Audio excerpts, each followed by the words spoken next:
જય દ્વારકાધીશ. રાધે રાધે. રાધે રાધે. બપોરના 3:15 થયા. હા. તારીખ છે 23 જુલાઈ અને આપણે જવું બગદાણા બાપા સીતારામ આશ્રમ. હા, તો ચાલો નીકળીએ. મસ્ત મજાનું વાતાવરણ છે, વાદળ છે.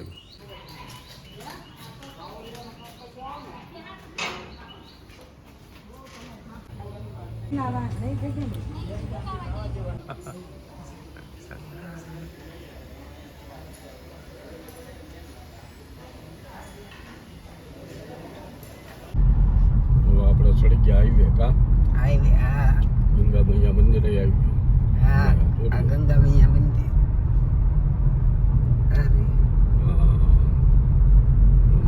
અહીંથી તળાજા સુધી આવા જ આવી એક જ દાડો. એક ટોલ નાખો આવશે કોબડી. એક જ આવે. વાતાવરણ જો મસ્ત. બહુ સરસ ગાડી વેડી. તળાજા ટેકરી આવી ગઈ. દેખાડે. દેખાય. હવે દેખાય. આમાં ન દેખાય. આ દેખાડે. એમ તો વોલ્ટ કરીએ આપણે તળાજા. તો આપણે પાસે ગયા 5:30 બગદાણા. ચપ્પલ ઘરની વ્યવસ્થા છે એમ તો કહું છું. જો આપણે આવી ગયા ગુરુ આશ્રમ બગદાણા. હા, મસ્ત વાતાવરણ છે. આ બાજુ કાર્યાલય આવે, એમાં ફોટા પાડવા વિડીયોગ્રાફી માટે મંજૂરી લેવી પડે તો લઈ લેવાય. ચા પાણી સવારથી સાંજ સુધી ચાલુ જ હોય. તમારે દર્શન કર્યા પહેલાં કે દર્શન કરીને ચા પાણી પીવા હોય તો પી લેવાય. મેન મંદિરની ડાબી બાજુ કાળ ભૈરવ દાદા છે.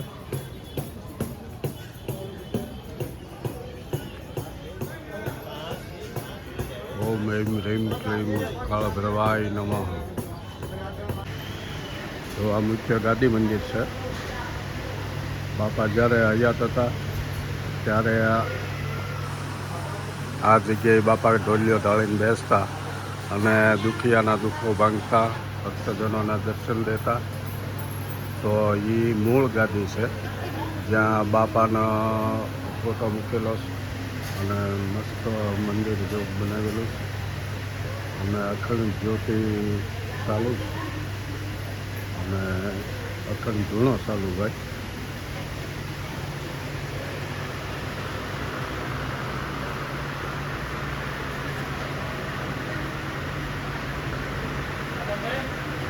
ગાદી મંદિર છે, મૂળ ગાદી. આ પછી જે મંદિરમાં બાપાની મૂર્તિ પધરાવેલી એના દર્શન પછી કરીએ. પહેલાં આ દર્શન કરી લઈએ.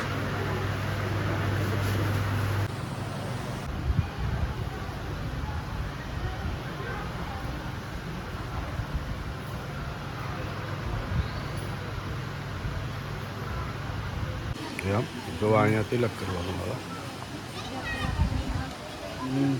થઈ ગયું.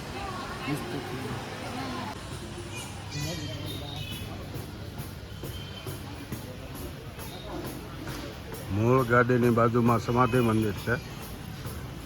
સાધુ પરંપરામાં સમાધિ આપતા હોય જ્યારે દેહ છોડી દેહ સ્વધામમાં પધારે ત્યારે એને સમાધિ આપે. પણ બાપાને આ જગ્યા ઉપર અગ્નિ સંસ્કાર કરેલો છે એટલે એ સમાધિ મંદિરની જગ્યા છે. ત્યાં બાપુનો ફોટો મૂકી સમાધિ મંદિર બનાવેલું છે.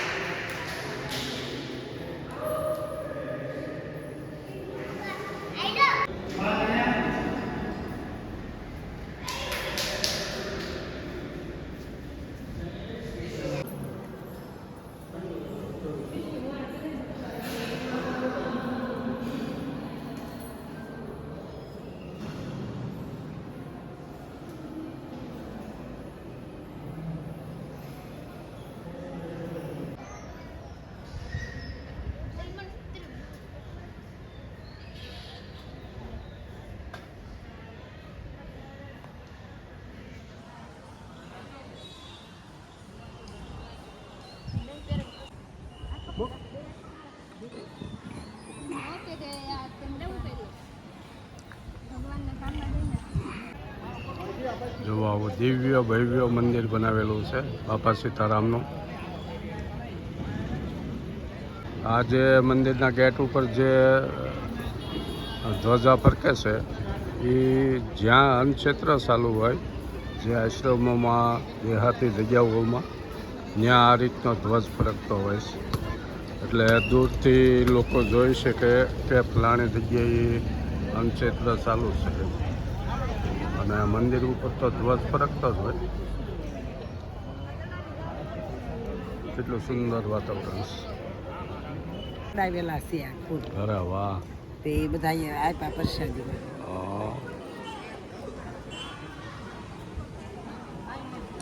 ચાલો અન્નપૂર્ણામાં અહીંયા દર્શન કરી લઈએ. હા. મેન મંદિરની જમણી બાજુ અન્નપૂર્ણા માતાજી છે. બોલા પણ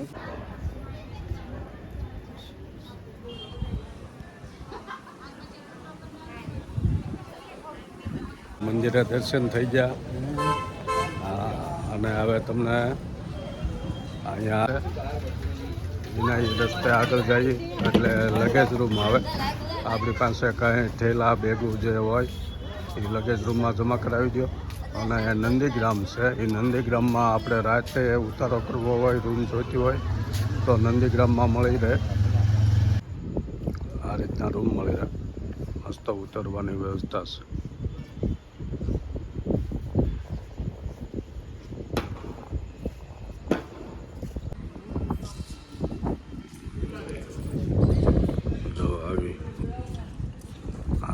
બાજુમાં ઓફિસ છે, ઓફિસેથી કોન્ટેક્ટ કરીને રહી શકો.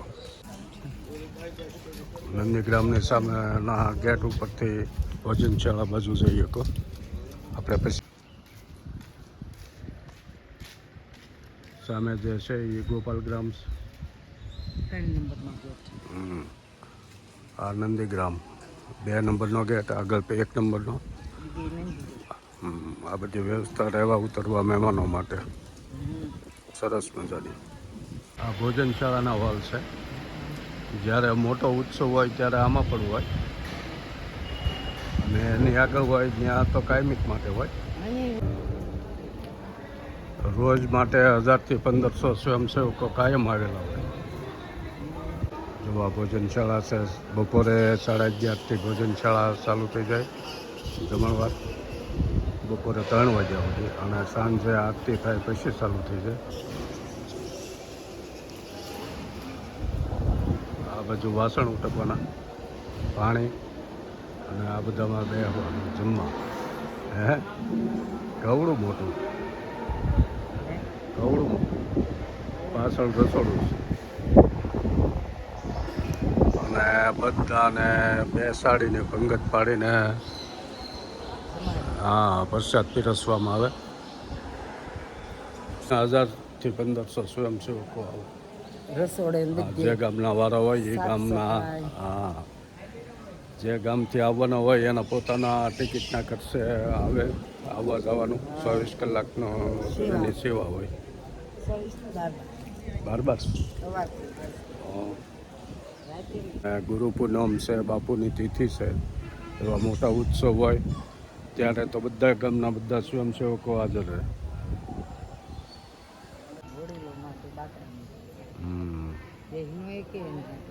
સામે ઠંડુ પાણીનું પરબ.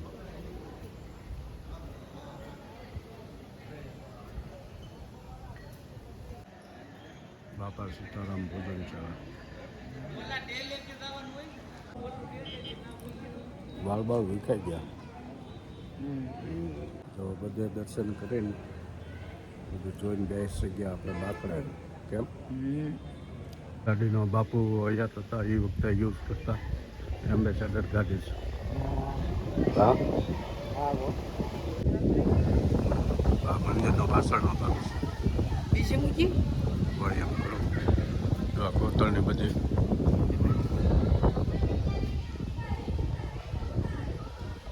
સફેદ આરસમાં બધું કોતરકામ કરેલું છે. ઘણા બધા વર્ષો સુધી આ કામ હાલ્યું મંદિરનું. બપોરના સમયે બાળકો સાથે હોય, બાળકોને ખવડાવીને હિંચકાવવા હોય તો એના માટે ઘોડિયાની વ્યવસ્થા હોય. ઘટાદાર સુંદર પરિસર છે મંદિરનું. હમ બહુ ધામ છે મોટું, હમ. બગદાણા ધામ છે.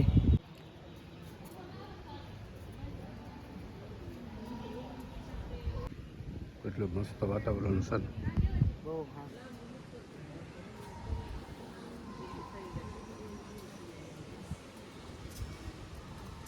તો આ ધ્યાન મંદિર છે. બાપુ અહીંયા તો તે તું ને બાપુ અહીંયા તો જૂનો કુવો અહીંયા બાપુ બેહીને તપસ્યા કરી. હા ઓલા જાગી હા તેનું ફીટ કરીને કાંઈ ધૂળ ઉઠતું હોય ત્યાંથી. હા વળી તમે જોઈને કોણ ધ્યાન કરો. તો સાનું કામ ચાલુ જ હોય. નાના બાળકો સાથે હોય તો એને દૂધ આપે, કોફી પીવી હોય તો કોફી. ધરમશાળા નંદીગ્રામની સામેની સાઈડ આ બધી દુકાનો છે. છોકરાઓના રમકડા છે, આ છે તે છે, જે કાંઈ લેડીઝને લેવું હોય બધું મળે છે.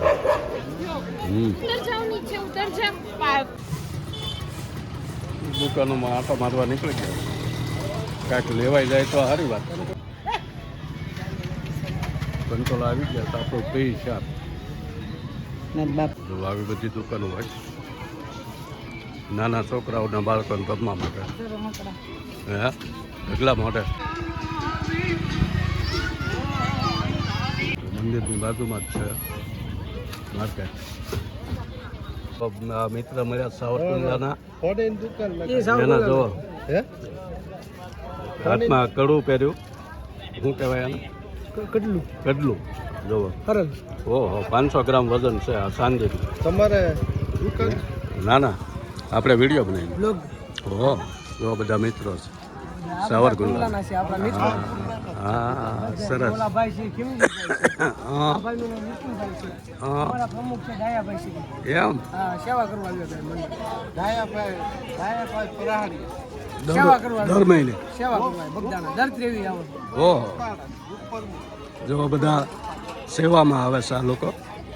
દર ભાઈ માયાભાઈ એમ કે રબારી ભરવાડના કડા ખાલી ભેગા કરીને તો હા. પાકિસ્તાન ખરીદી લે. ઓહો જોવા બધાના હાથમાં છે હો. જોવા જબરું જો ભાઈના હાથમાં. મેન સેવક પ્રમુખ. હા હરેશભાઈ ભરવાડ. અરે વાહ બાપાને સેવા કરવાની. હા 23 તારીખનું મંત્ર છે. સરસ. સાવરકુંડલા.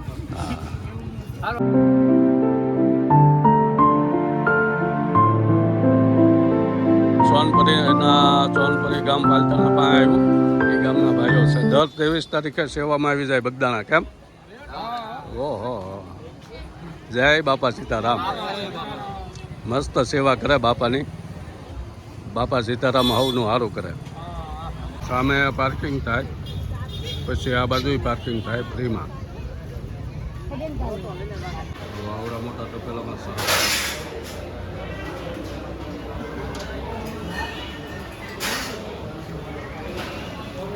નાકા મંડળ.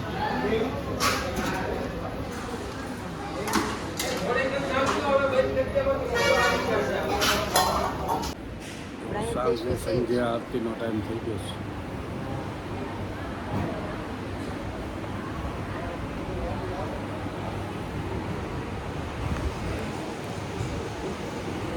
એટલું સરસ છે. બહુ સરસ એવો સરસ મજા આવે. જે સુગંધ આવે છે આરતીના ધૂપની. આરતીના ધૂપની મસ્ત સુગંધ આવે છે.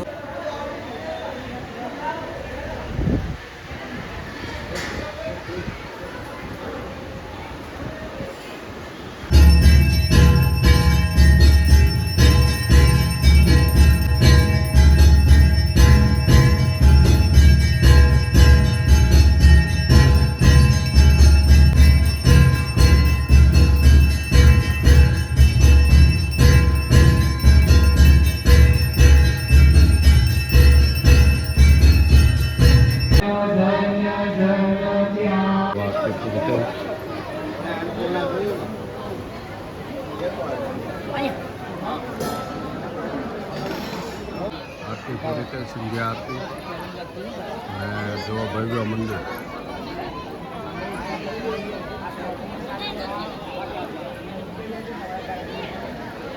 બાબા સીતારામ.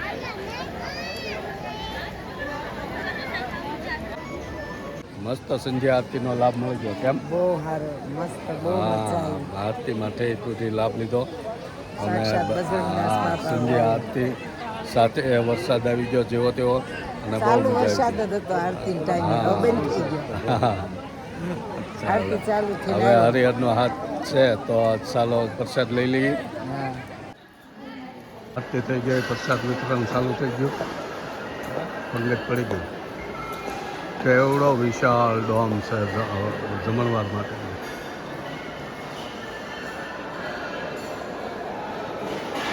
બંને ટાઈમ બધાને ફ્રીમાં પ્રસાદ મળે, કોઈ ટોકન નહીં, કોઈ વસ્તુ નહીં. આવો બાપાના દર્શન કરો, ભજન કરો, બાપા સીતારામનો જપ કરો અને પ્રસાદ લો. એક લાઈનમાં 90 થી 100 માણસો બેસી શકે એવી બધી લાઈનો હોય.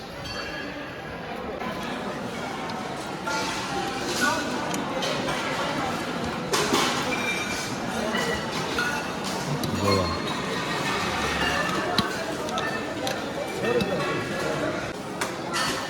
બધા લોકોને દૂધ આપે સાંજે વાળુમાં જમવા માટે.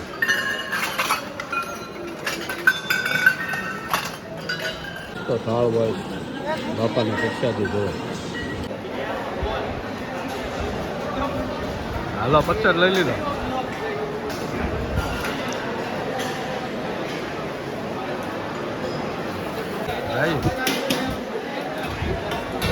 પ્રસાદ લઈ લીધો. સાત્વિક પ્રસાદ મસ્ત લઈ લીધો. સાંજના 8 વાગ્યા, ધીમો ધીમો વરસાદ આવે છે તો હવે આપણે બાપા સીતારામને રજા લઈને ઘરે નીકળીએ. હા, દર્શન કર્યા, મસ્ત મજા આવી ગઈ કેમ? હા બહુ મજા આવી ગઈ. હા, પ્રસાદ લીધો. શાંતિથી પક્ષી જઈએ.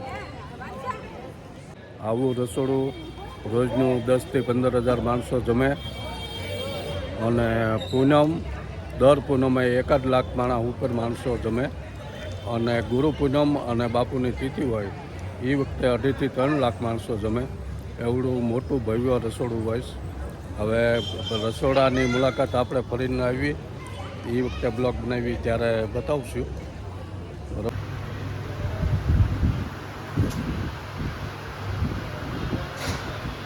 બાપાની રજા લઈને નીકળીએ.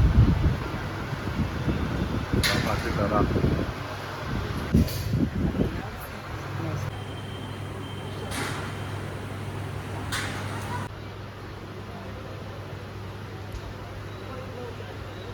સમય નીકળો આવતી પૂનમ.